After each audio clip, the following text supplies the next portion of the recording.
Greetings, my lord. This is the main screen of the game. Here you can see the resources of your domain, the mini-map of the world, and your capital.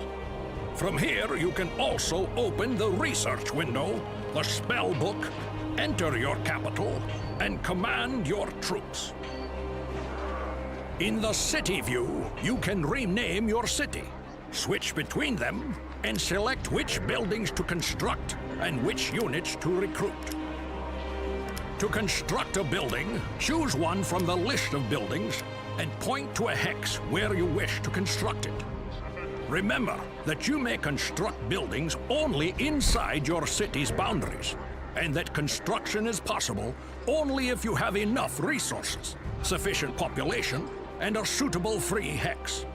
Some buildings also require other buildings to be erected first, or the presence of a local resource such as gold or donkeys. In order to hire a unit, you must first have built the requisite structures, and you must possess sufficient resources.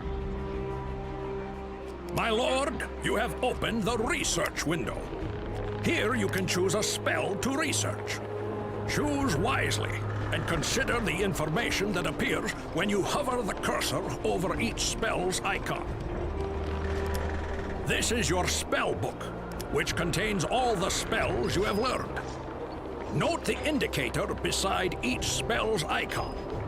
This shows how much time is required to cast the spell.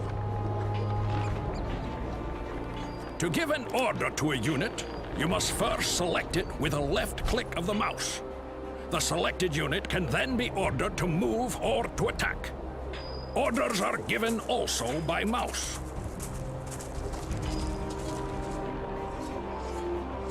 You may finish your turn by pressing the End Turn button at the bottom of the screen, or simply by pressing the Enter key.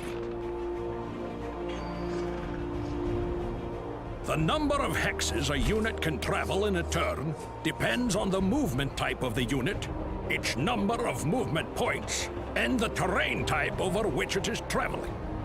Flying units may cross almost any terrain without hindrance. Most landbound units can cross the seas on ships, provided you have built a harbor in one of your cities. If a unit has spent all of its movement points, it cannot move further or attack that turn. Note that attacking uses up all remaining movement points. In order to attack an enemy, your unit must be within striking distance. When you move your mouse cursor over a potential target, the battle prediction window will display. This allows you to consider the probable outcome of the attack.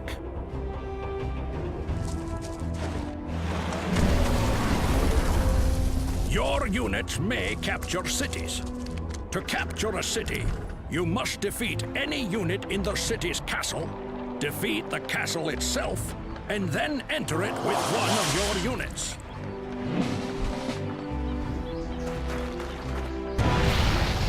My lord, you have received the first humble request for your assistance. You may agree to grant it, or you may refuse. But do consider who is asking. It is unwise to refuse quests offered by the gods. They may become quite angry if you refuse, and even more angry if you fail to complete a task. You have opened the diplomacy screen. From here, you can enter negotiations with other great mages who you have encountered. With them, you may offer trade, make peace or non-aggression pacts, declare war, and so on.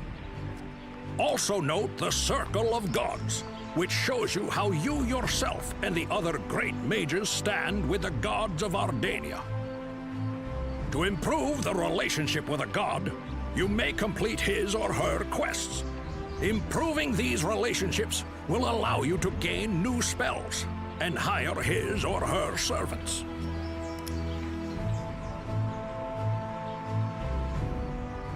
Your units can explore new territories, raise enemy buildings in the lairs of terrifying monsters, and gather loot from lost trade caravans and wrecked trade ships.